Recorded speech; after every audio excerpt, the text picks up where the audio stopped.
Bonjour à tous, heureux de vous retrouver encore aujourd'hui. Alors, si vous avez suivi la méditation précédente, vous savez de quoi on va parler aujourd'hui, de la relation entre les enfants et leurs parents.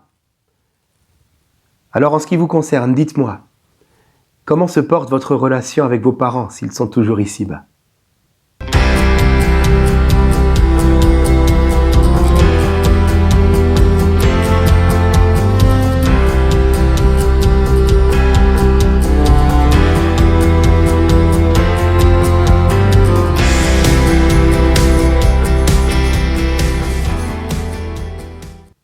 Voilà, c'est un privilège de vous retrouver aujourd'hui encore. Que Dieu vous bénisse donc. J'espère que le week-end a été reposant, ressourçant. J'espère aussi, pour faire suite à la méditation précédente, que vos enfants ne sont plus irrités contre vous, si tel était le cas en tout cas. Voilà, mais qu'au contraire, le Seigneur mette la paix dans vos foyers, dans vos familles. Alors, j'aimerais lire avec vous Genèse chapitre 47, les versets 7 à 12, où nous lisons ceci. Joseph fit venir son père Jacob et le présenta au Pharaon. Jacob bénit le Pharaon. Le Pharaon dit à Jacob, « Quel âge as-tu » Jacob répondit alors, « Ma vie errante dure depuis 130 ans. Elle a été courte et mauvaise, et elle n'a pas atteint la durée de la vie errante de mes ancêtres. » Jacob bénit encore le Pharaon et se retira de devant lui. Joseph installa son père et ses frères, et il leur donna une propriété en Égypte, dans la meilleure partie du pays, dans la région de Ramsès, conformément aux ordres du Pharaon. Joseph fournit du pain à son père et à ses frères, ainsi qu'à toute la famille de son père, en tenant compte du nombre d'enfants. Amen. Amen. Alors, Joseph, nous l'avons déjà dit, s'est réconcilié avec ses frères. Joseph accomplit le projet de Dieu sur sa vie en étant celui qui va sauver la population de la famine.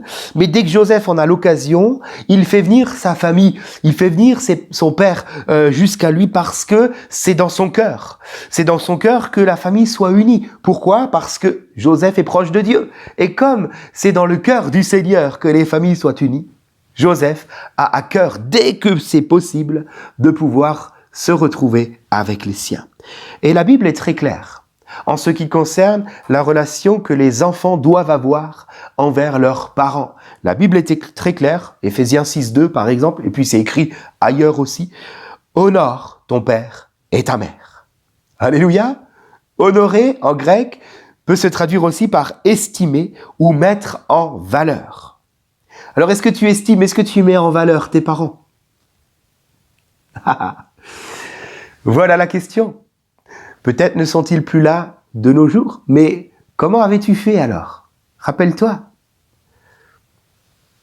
J'aime la parole de Dieu parce qu'elle nous donne des exemples.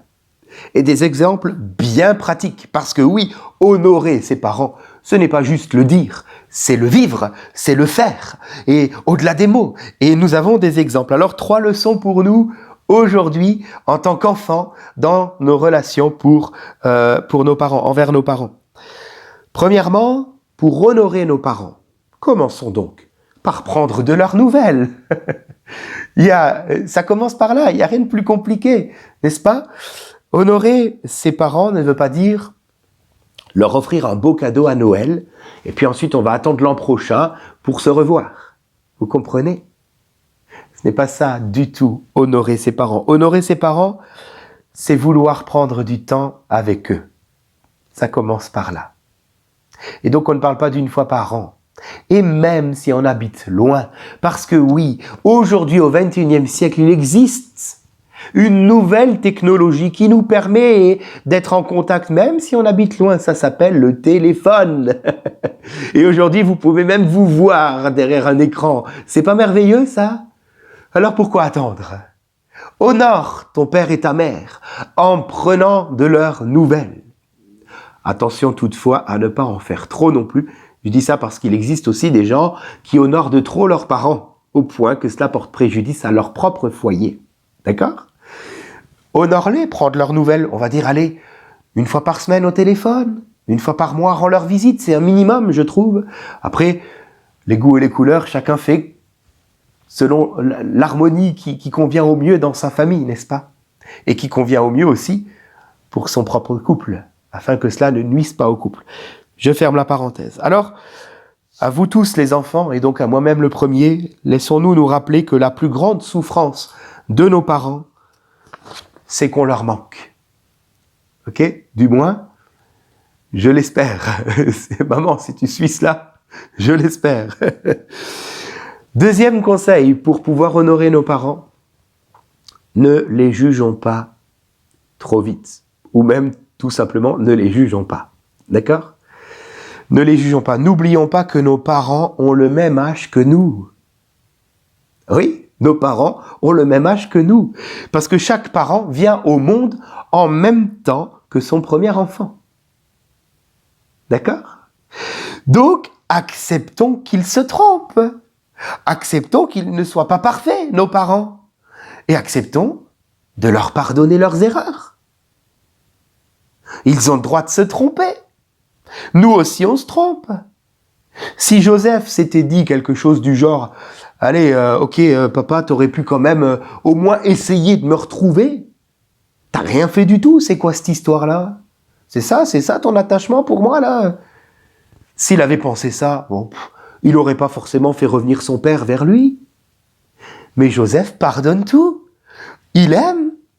Et résultat, il retrouve toute sa famille. Même le pharaon va fléchir devant Joseph, on pourrait dire cela comme ça, en ouvrant la voie pour que toute la famille de Joseph puisse revenir. Relisez la fin de Genèse 46 et vous verrez, c'est le pharaon qui va dire « Mais donnons des chars à tes frères lorsqu'ils iront chercher leur famille et ton père, pour qu'ils reviennent tous ensemble avec des chars, pour pouvoir être transportés et pour pouvoir emmener leurs biens. » Le pharaon va ouvrir la voie.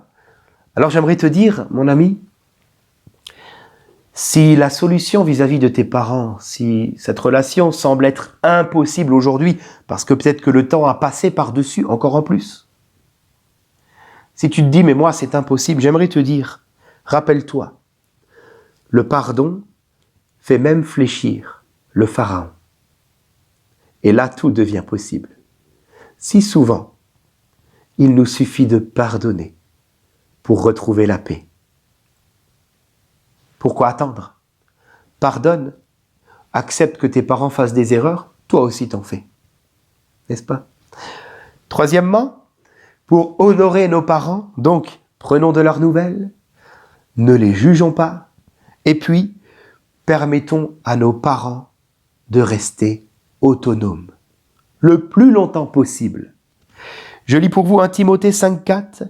Si une veuve a des enfants ou des petits-enfants, qu'ils apprennent à exercer la piété d'abord envers leur propre famille et à rendre à leurs parents ce qu'ils ont reçu d'eux, car cela est agréable à Dieu. Si j'ose dire, un jour vos parents vous ont mis des couches, un jour vous pourrez leur rendre l'appareil. Alléluia! Eh oui. Ou alors, peut-être avez-vous décidé de dire à vos parents, à d'autres. Ce n'est pas les honorer dans ce cas-là. Joseph, nous l'avons lu dans Genèse 47, Joseph va offrir le logement, la nourriture, la sécurité à son vieux père de 130 ans. Et il ne va pas trouver des excuses. Par exemple, il aurait pu se dire, on est 12 frères. Il y en a 11 autres, ils n'ont qu'à s'en occuper. Vous voyez ? Quand nous avons le Seigneur dans le cœur, nous faisons le meilleur en premier pour les nôtres. Et donc, en l'occurrence, pour nos parents. Et dans leur vieil âge, ils pourront compter sur nous. Alléluia ! Ils pourront compter sur nous. Ruth, dans la Bible, va travailler pour sa belle-mère. Waouh ! Jésus, à la croix, va dire à Marie, sa mère, « Voici ton fils », en montrant son disciple Jean. Parce que Jésus ne veut pas que sa mère, dans ses vieux jours, se retrouve seule. C'est dans le cœur du Seigneur que les enfants prennent soin de leurs parents lorsqu'ils sont vieux. Ne l'oublions surtout pas. N'oublions pas de prendre soin d'eux et honorons-les en honorant leur autonomie. Ne les plaçons pas trop vite dans une maison d'accueil, dans une maison de retraite. Alors si j'ai un peu de temps pour terminer, un dernier point, et là je lis encore un texte avec vous, Genèse 45, versets 21 à 24, on revient un peu en arrière, simplement pour lire ceci, il est écrit, Joseph, pour renvoyer ses frères en Canaan, chercher toute la famille et chercher son père pour qu'ils viennent ensemble en Égypte, Joseph va donner à ses frères des chariots conformément à l'ordre du Pharaon, parce que c'est le Pharaon qui a permis cela. Il leur donna aussi des provisions pour la route. Il leur donna à tous des vêtements de rechange. À Benjamin, il donna 300 pièces d'argent et 5 vêtements de rechange. Il envoya à son père 10 ânes chargés de ce qu'il y avait de meilleur en Égypte, ainsi que 10 ânesses chargées de blé, de pain et de nourriture pour le voyage de son père. Puis, il laissa partir ses frères. Lorsque ceux-ci partirent, Joseph leur dit encore, « Ne vous disputez pas en chemin. » Voilà, c'est ce que je voulais vous lire. Pourquoi Joseph leur dit « Ne vous disputez pas en chemin » à votre avis? Ce terme veut dire aussi, en hébreu, être agité, être perturbé. Et moi je crois sincèrement que si Joseph dit ça à ses frères, c'est parce qu'il les connaît bien. Et là, ils viennent d'un coup comme ça de s'enrichir. Regardez un peu avec quoi ils reviennent chez eux. Ils sont riches. Et Joseph les connaît que trop bien. Et il sait que la richesse ne peut que causer des divisions entre eux. Il leur dit donc, s'il vous plaît, là, restez calmes. Ne vous cherchez pas querelle. Parce que si souvent, les problèmes d'argent, les problèmes d'héritage peuvent diviser les enfants entre eux. Et croyez-le bien, sachez-le, c'est la honte pour les parents. Alors si vous voulez honorer vos parents, ne laissez plus ni l'argent ni l'héritage diviser votre famille. Alléluia. Je prie, Seigneur, que tu fasses de nous des enfants qui honorent leurs parents. Je prie peut-être pour ceux qui ont eu des parents qui n'ont pas été comme il aurait fallu. Seigneur, tout comme toi, tu nous pardonnes, donne à ces gens de pardonner alors à leurs parents qui ont peut-être manqué dans l'éducation des enfants. Donne-leur de ne pas garder rancune, donne-leur de pardonner, au point aujourd'hui de choisir d'honorer eux aussi leurs parents maintenant, qui alors peut-être étaient manquants. Qu'en tant qu'enfants de Dieu, ils choisissent d'honorer leurs parents, même s'ils n'ont pas eu cela quand ils étaient petits. Seigneur, je prie peut-être, tu me montres que quelqu'un entend ce message et qu'il souffre de ce que dans sa jeunesse, dans son enfance, ses parents étaient comme absents ou injustes envers lui. Je prie que tu l'aides à pardonner et à manifester l'amour de Dieu envers ses parents. Je prie que tu guérisses ses émotions, son cœur, ses souvenirs, ses pensées. Je prie que tu mettes dans son cœur de ne pas juger ses parents, tout comme toi tu ne nous juges pas. Je prie que tu mettes dans son cœur de maintenant commencer à prendre des nouvelles de ses parents, de revenir vers ses parents dans un esprit de pardon. Je prie que tu mettes dans son cœur, Seigneur, de vouloir honorer ses parents et de rester à leur chevet pour leurs derniers jours. Au nom de Jésus. Amen. Que Dieu vous bénisse et à mercredi.